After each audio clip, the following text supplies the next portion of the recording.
जय हिंद दोस्तों। स्वागत है हमारे यूट्यूब चैनल बिहार ब्लॉग्स में। दोस्तों आज हम सुरक्षा सेनाएं आर्म फोर्सेस के बारे में बात करने वाले हैं, जो कि हमारे एनसीसी के चैप्टर में काफ़ी महत्वपूर्ण एक चैप्टर है दोस्तों। जो कि हमारे एनसीसी के सर्टिफिकेट ए में ये 30 मार्क्स का पूछता है और बी में 13 मार्क्स तथा सी में 8 मार्क्स का पूछता है। तो चलिए दोस्तों इसके क्वेश्चनों को शुरू करते हैं। क्वेश्चन को शुरू करने से पहले आपको ये बता दें कि अभी तक आपने हमारे वीडियोस को लाइक नहीं किया तो लाइक करें और मेरे चैनल को सब्सक्राइब करें तथा इस वीडियो को शेयर भी करें, ताकि आपके जितने भी दोस्त एनसीसी की एग्ज़ाम दे रहे हो उन सभी को इस वीडियो से काफ़ी मदद मिले। तो चलिए दोस्तों इसके क्वेश्चनों को देखते हैं। पहला क्वेश्चन दिया है कि भारत में सुरक्षा सेनाओं का सर्वोच्च कमांडर कौन होता है, यानी भारत में सुरक्षा सेनाओं का सर्वोच्च कमांडर कौन होता है। तो दोस्तों इसका आंसर होगा राष्ट्रपति। दूसरा क्वेश्चन है कि भारतीय सेना में कितने कमान हैं। तो दोस्तों इसका आंसर होगा 6+1, यानी प्रशिक्षण कमान हैं। 6 के +1 प्रशिक्षण कमान है। सातवां है कि सेना के निम्न पदाधिकारियों का रैंक लिखिए, यानी सेना के निम्न पदाधिकारियों का रैंक देखिए। पदाधिकारियों का पहला दोस्तों है chief of army staff, general rank का अधिकारी होता है। दूसरा army commander, lieutenant general rank का होता है। तीसरा कमान कमांडर, लेफ्टिनेंट जनरल के पद का होता है। और चौथा सब एरिया कमांडर, ब्रिगेडियर के पद का होता है। और पांचवा बटालियन कमांडर, कर्नल के पद का होता है। और छठा है कंपनी कमांडर, मेजर के पद का होता है। और सातवां है सेक्शन कमांडर, हवलदार के पद का होता है। आगे देखते हैं दोस्तों, क्वेश्चन में दिया है चौथा कि इन्फेंट्री बटालियन में सबसे वरिष्ठ जेसीयू का पद का नाम बतलाइए, यानी सबसे वरिष्ठ यानी सबसे जो बड़ा होता है उसमें उस पद का नाम बताइए। दोस्तों इसका आंसर होगा सूबेदार मेजर।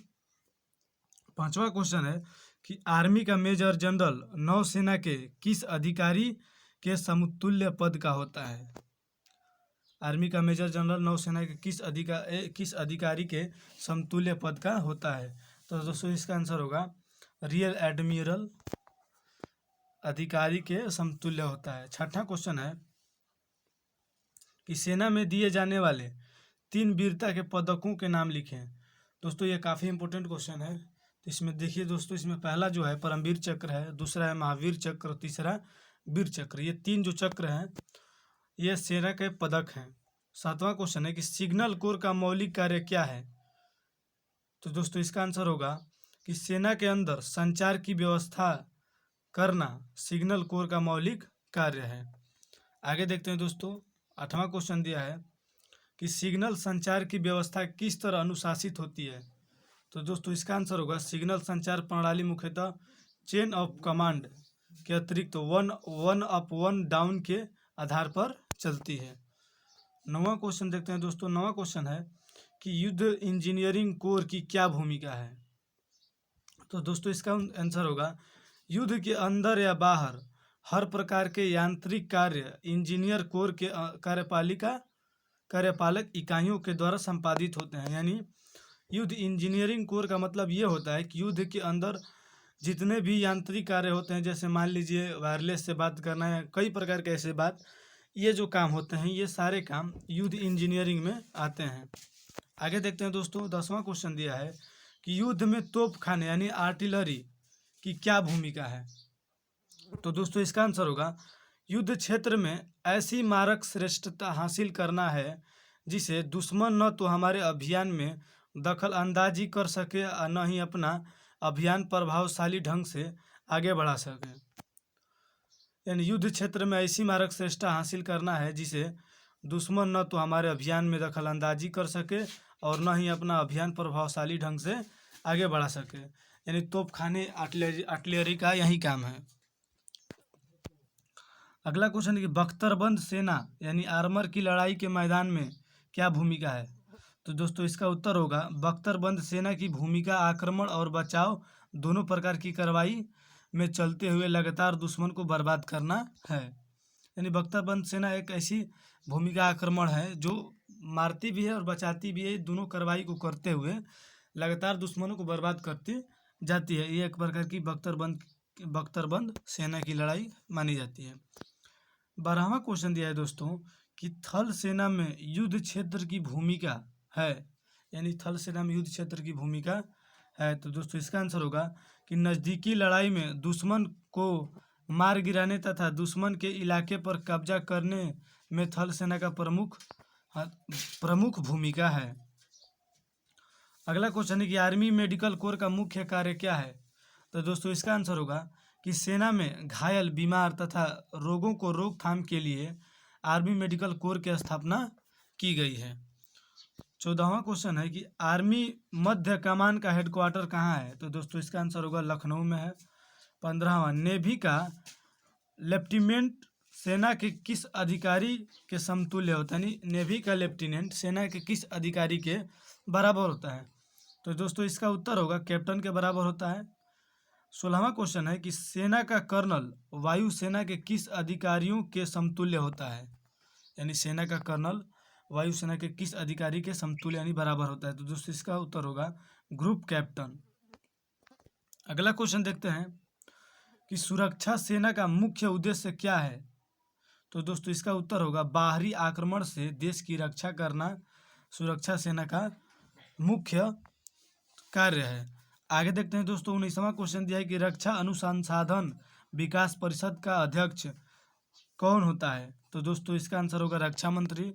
रक्षा अनुसंधान का विकास का परिषद का अध्यक्ष रक्षा मंत्री होता है। 20वां जो क्वेश्चन है स्ट्रेटेजिक कमान का प्रभारी किस ओहदे का अफसर को बनाया जाता है, यानी बनाया गया है। तो दोस्तों इसका आंसर होगा एयर मार्शल। 21वां क्वेश्चन है कि सेना के दक्षिण पश्चिम कमान का मुख्यालय कहाँ है। तो दोस्तों इसका आंसर होगा जयपुर में।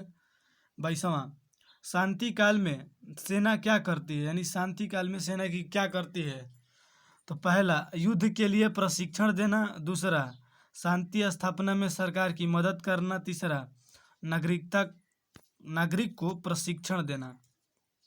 और चौथा है राष्ट्र निर्माण के कार्य में मदद करना। और 5वां, आपत्ति काल में सहायता करना।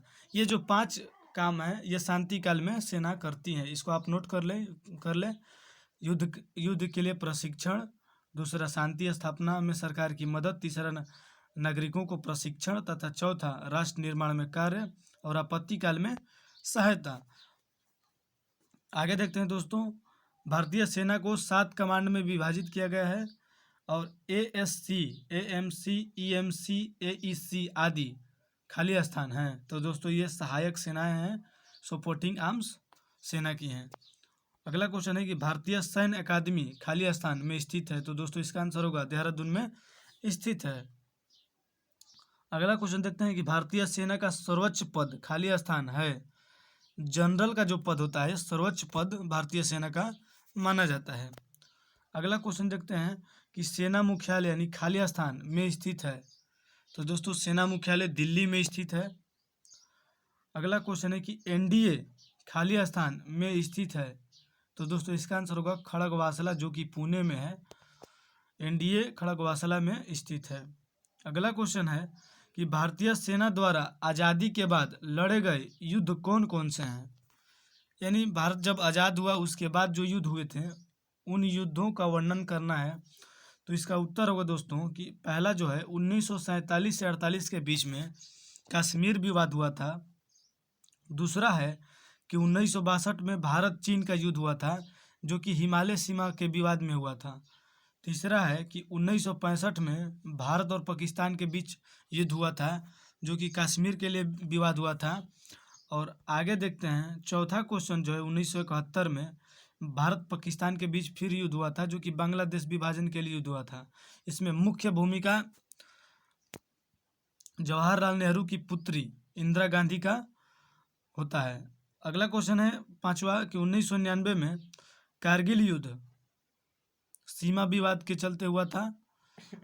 आगे देखते हैं दोस्तों, क्वेश्चन है कि NCC ने अशोक चक्र कब हासिल किया। NCC को अशोक चक्र कब मिला था। दोस्तों इसका उत्तर होगा 1965 में NCC को अशोक चक्र मिला था। अगला क्वेश्चन देखते हैं दोस्तों कि इन्फेंट्री हथियारों के नाम लिखें। तो दोस्तों इसका पहला का आंसर होगा इंसास राइफल, दूसरा एलएमजी, तीसरा रॉकेट लॉन्चर और चौथा सीएमजी और पांचवा पिस्तौल। ये जो 5 राइफल हैं ये इन्फेंट्री हथियार के पार्ट होते हैं। आगे देखते हैं दोस्तों, क्वेश्चन में दिया है कि थल सेना के कमांड और मुख्यालय को लिखें। तो चलिए दोस्तों इसके थल सेना के कमांड और मुख्यालय को देखते हैं। तो थल सेना का जो पूर्वी कमांड है उसका मुख्यालय कोलकाता में पड़ता है, और दूसरा जो है पश्चिमी कमांड का मुख्यालय इसका चंडीगढ़ में पड़ता है, और तीसरा उत्तरी इसका पड़ेगा दोस्तों उधमपुर, और चौथा दक्षिणी कमांड इसका मुख्यालय पूना में पड़ेगा, और पांचवा दक्षिणी पश्चिमी कमांड तो दोस्तों इसका मुख्यालय जयपुर में पड़ता है, और छठा सेंट्रल कमांड जिसका मुख्यालय लखनऊ में पड़ता है, और सातवां ट्रेनिंग कमांड जिसका मुख्यालय शिमला में पड़ता है। आप इसे नोट कर लीजिए, आपको जरूर ये पूछेगा एनसीसी में। आगे देखते हैं दोस्तों, क्वेश्चन में दिया है कि इन्फेंट्री की खूबियाँ लिखें, यानी इन्फेंट्री का क्या क्या खूबियाँ हैं उसको लिखें। तो दोस्तों इसमें पहला जो खूबी है वो है आत्मनिर्भर, दूसरा हरकत, तीसरा जमीन पर कब्जा करना, और चौथा मौके को मुताबिक बनाना, और पांचवा फायर पावर। ये जो 5 प्रकार के इनके जो कार्य हैं ये इन्फेंट्री की खूबियाँ मानी जाती हैं। आगे देखते हैं दोस्तों, क्वेश्चन में दिया है कि इन्फेंट्री बटालियन का हथियार कौन कौन से होते हैं। तो दोस्तों चलिए इसके राइफलों के बारे में देखते हैं। पहला जो है कि 5.56 mm इंसास राइफल, अभी आप ऊपर पढ़े हैं। दूसरा है 5.56 mm इंसास एलएमजी, और तीसरा 9 mm पिस्तौल, और चौथा 9 mm सीएमजी यानी कार्बाइन मशीन गन, पांचवा 84 mm रॉकेट लॉन्चर, छठा 7.62 mm एमएमजी यानी मीडियम मशीन गन, और सातवां हैंड ग्रेनेड, और आठवां यूबीजीएल। इतने जो सपोर्टिंग आर्म्स हैं जो इन्फेंट्री के बटालियन के हथियार माने जाते हैं। और अंतिम और लास्ट क्वेश्चन है कि पूरे भारत में एनसीसी के कितने बटालियन हैं। ये काफ़ी इंपॉर्टेंट क्वेश्चन दोस्तों, आप इसे याद कर लीजिएगा। 837 बटालियन पूरे भारत में इस समय एनसीसी के हैं। तो दोस्तों मिलते हैं फिर से नेक्स्ट वीडियो में, तब तक के लिए जय हिंद दोस्तों। और इसी तरह आप हमारे वीडियोस को लाइक करते रहें, मेरे चैनल को सब्सक्राइब करते रहें।